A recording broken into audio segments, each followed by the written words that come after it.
சீராக்கின் ஞானம். அதிகாரம் 6. தீய நாட்டங்களின் பிடியில் சிக்கிக்கொள்ளாதே, இல்லையேல் காளையிடம் சிக்கியவன் போல கீறி குதறப்படுவாய். உன் இலைகள் விழுங்கப்படும், கனிகள் அழிக்கப்படும், பட்ட மரம் போல நீ விடப்படுவாய். தீய நாட்டங்களுக்கு ஒருவர் இடம் கொடுத்தால் அவையே அவரை அழித்துவிடும்.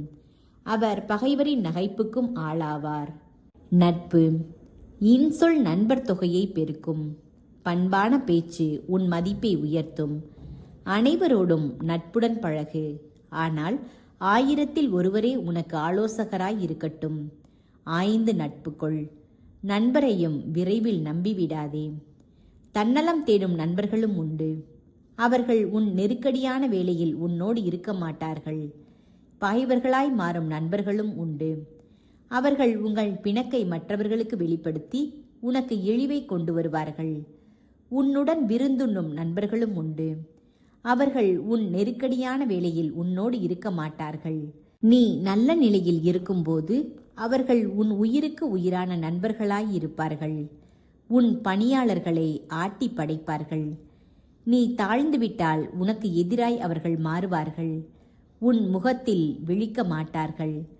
உன் பகைவர்களிடமிருந்து விலகினில். உன் நண்பர்களிடம் எச்சரிக்கையாயிரு. நம்பிக்கைக்குரிய நண்பர்கள் பாதுகாப்பான புகலிடம் போன்றவர்கள். இத்தகைய நண்பர்களை கண்டவர்கள் புதையலை கண்டவரை போன்றவர்கள். நம்பிக்கைக்குரிய நண்பர்களுக்கு ஈடான செல்வம் எதுவும் இல்லை. அவர்களது தகைமைக்கு அளவுகோல் இல்லை. நம்பிக்கைக்குரிய நண்பர்கள் நலம் அளிக்கும் மருந்து போன்றவர்கள். ஆண்டவருக்கு அஞ்சுவோரே இத்தகைய நண்பர்களை கண்டடைவர். ஆண்டவருக்கு அஞ்சுவோரே முறையான நட்பு பேணுவோர். அவர்களை அடுத்தவர்களும் அவர்களைப் போலவே இருப்பார்கள். ஞானத்தை அடைய பயிற்சி. குழந்தாய், இளமை முதல் நற்பயிற்சியை தேர்ந்து கொள். முதுமையிலும் ஞானம் பெறுவாய். உழுது விதைத்து பின் நல்ல விளைச்சலுக்காக காத்திருக்கும் உழவர் போன்று ஞானத்தை அணுகு. ஞானத்துக்காக உழைப்போர் சிறிதளவே களைப்படைவர். விரைவிலேயே அதன் கனிகளை உண்பர்.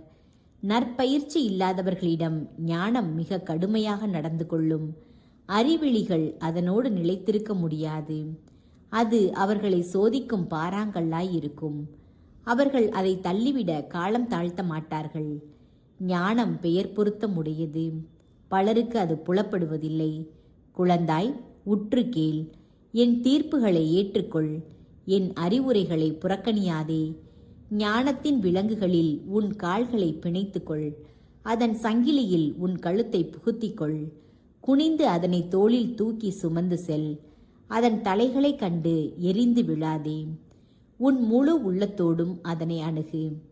உன் முழு வலிமையோடும் அதன் வழியில் நடந்து செல். அதனை நீ நாடி தேடு.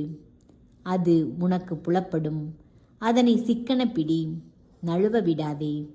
முடிவில் அது அளிக்கும் ஓய்வை பெறுவாய். அதுவே உனக்கு மகிழ்ச்சியாய் மாறும். அதன் விலங்குகள் உனக்கு வலிமையான பாதுகாப்பு ஆகும். அதன் தலைகள் மாட்சிமிகு ஆடையாக மாறும். அதன் மீது பொன் அணிகலன் உள்ளது. அதன் தலைகள் நீல மணிவடமாகும். ஞானத்தை மாட்சிமிகு ஆடையாக அணிந்து கொள். மகிழ்ச்சி தரும் மணிமுடியாக சூடிக்கொள். குழந்தாய், நீ விரும்பினால் நற்பயிற்சி பெற முடியும். உன் கருத்தை செலுத்தினால் திறமையுடன் திகழ முடியும். கேட்டறியும் ஆர்வம் கொண்டால் அறிவு பெறுவாய். பிறருக்கு செவி சாய்த்தால் ஞானியாவாய்.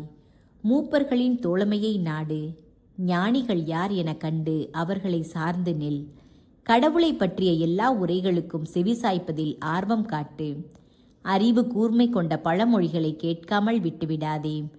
அறிவு கூர்மை படைத்தோரை நீ கண்டுவிட்டால் விரைந்து அவர்களிடம் செல்.